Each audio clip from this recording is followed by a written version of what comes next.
Hello दोस्तों, नमस्कार। बहुत मज़ेदार गीत लेकर के आई हूँ। ये गीत है नाची पर के।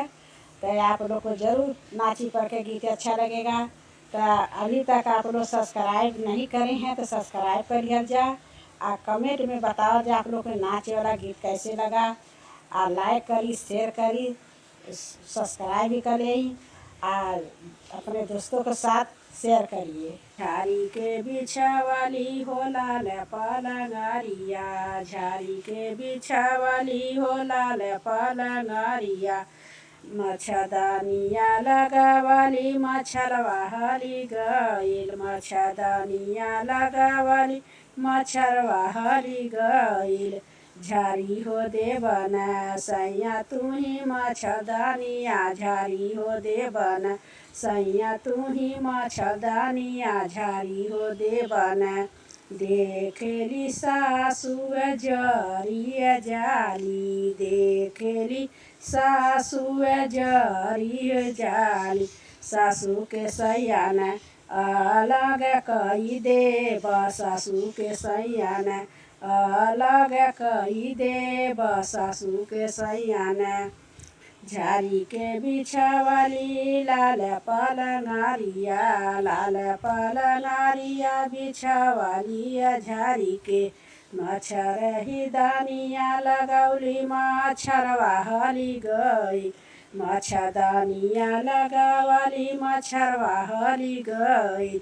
झाड़ी हो देवन सैया तू ही मच्छरदानिया, झाड़ी हो देवन सैया तू ही मच्छरदानिया, झाड़ी हो देवना।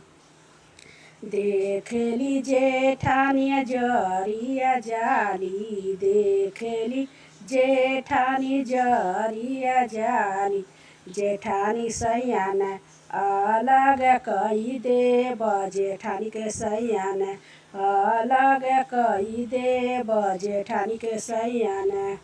लाल पलंगरिया झाड़ी के बिछावाली, लाल पलंगरिया झाड़ी के बिछावाली, लगौली मच्छरदानिया मच्छरवा हरी गई, लगौली मच्छरदानिया मच्छरवा हरी गई। झाड़ी हो देवन सैया मच्छरदानिया, झाड़ी हो देवन सैया मच्छरदानिया, झाड़ी हो देवना। देखेली देवरानी जरिया जाली, देखेली देवरानी जरिया जाली, देवरानिया सैयान अलग कई देब, देवरानिया सैयान अलग कई देब, देवरानिया सैयान। लाल पलंगरिया झाड़ी के बिछावाली, लाल पलंगरिया झाड़ी के बिछावाली, लगौली मच्छरदानिया मच्छरवा हरी गई, लगौली मच्छरदानिया मच्छरवा हरी गई। झाड़ी हो देवन सैया तू ही मच्छरदानिया, झाड़ी हो देवन सैया तू ही मच्छरदानिया, झाड़ी हो देवना। देखेली ननद जरिया जाली, देखेली ननद जरिया जाली, ननद के सैयान समुझाई देब, ननद के सैयान समुझाई देब, ननद के सैयान। लाल पलंगरिया झाड़ी के बिछावाली, लाल पलंगरिया झाड़ी के बिछावाली।